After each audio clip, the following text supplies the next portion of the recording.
By taking the actions that I've outlined and many other significant measures during Operation Cast Lead, the IDF did more to safeguard the rights of civilians in a combat zone than any other army in the history of warfare. I've spoken of the considerable British and American efforts to operate within the laws of war and to reduce unnecessary civilian casualties. The IDF faced all the challenges that I've spoken about, and more.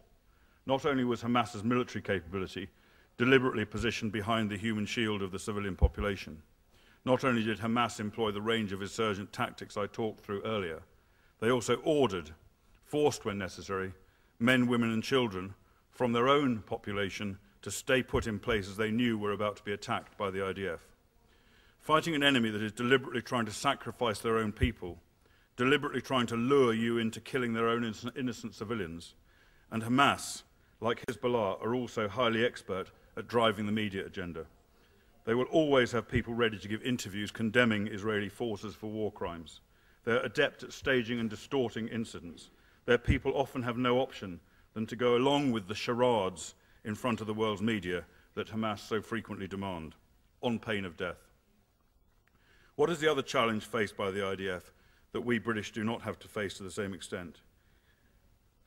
It is the automatic Pavlovian presumption by many in the international media and international human rights groups that the IDF are in the wrong, that they're abusing human rights.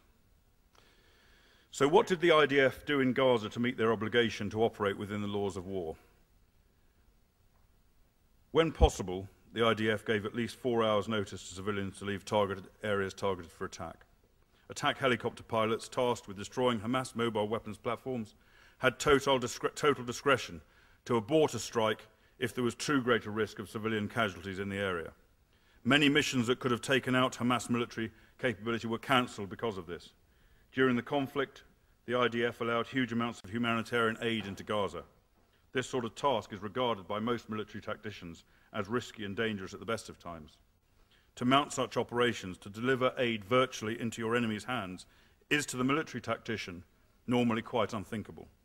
But the IDF took on those risks. In the latter stages of Cast Lead, the IDF unilaterally announced a daily 3-hour ceasefire. They dropped over 900,000 leaflets warning the population of impending attacks to allow them to leave designated areas. A complete air squadron was dedicated to this task alone. Leaflets also urged the people to phone in information to pinpoint Hamas fighters, vital intelligence that could save lives.